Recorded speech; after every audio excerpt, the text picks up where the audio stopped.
Yo ici Osman, on m'a proposé de parler de l'impact du changement climatique sur les salauds. On m'a également proposé de venir directement ici à Tahiti pour voir ça. C'est la fondation BNP Paribas qui permet de réaliser ce projet. Évidemment, on pouvait pas dire oui. Let's go.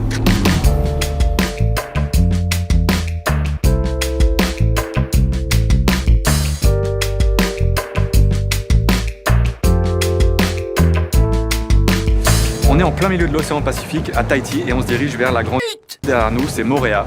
En fait, Tahiti, c'est une archipel qui est composée de dizaines et des dizaines d'îles. Il y en a vraiment plein. Et Moorea, c'est une des plus grandes. Elle fait quand même 134 km², donc on commence à être sur de la bonne grosse... Alors, on va faire quoi là-bas? On va expulser. On va rencontrer les scientifiques du CRIOB. En fait, c'est des scientifiques qui travaillent sur l'état de santé des salauds, les écosystèmes ambiants, etc. Ils vont nous montrer des petites... Donc ça va être assez cool.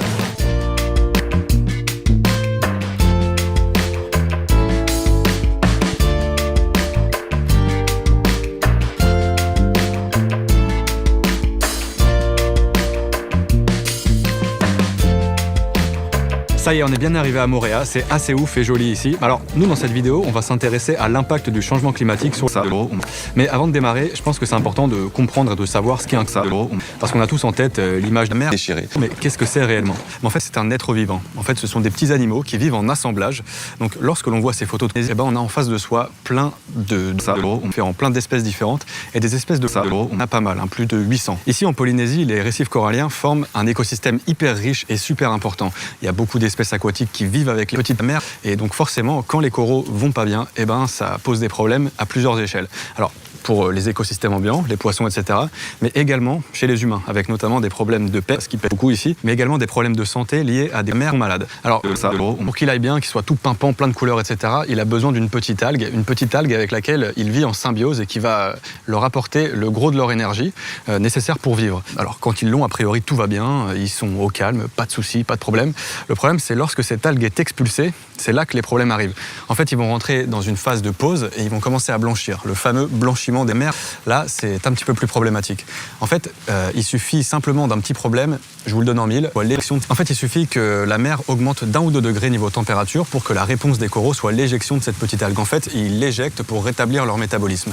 Là, ce qu'on va faire, c'est qu'on va aller au CRIOB. C'est un centre de recherche ici sur Moorea. On va rencontrer les scientifiques qui, justement, travaillent sur les coraux. Let's go.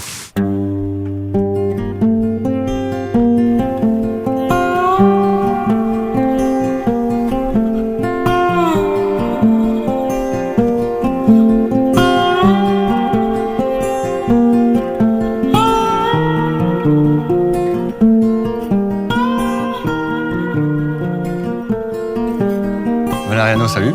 Salut. Donc merci de nous accueillir ici au CRIOB, c'est vraiment super sympa. Est-ce que tu peux nous expliquer ce que tu y fais toi particulièrement et ce que vous y faites ici de manière plus générale? Bon.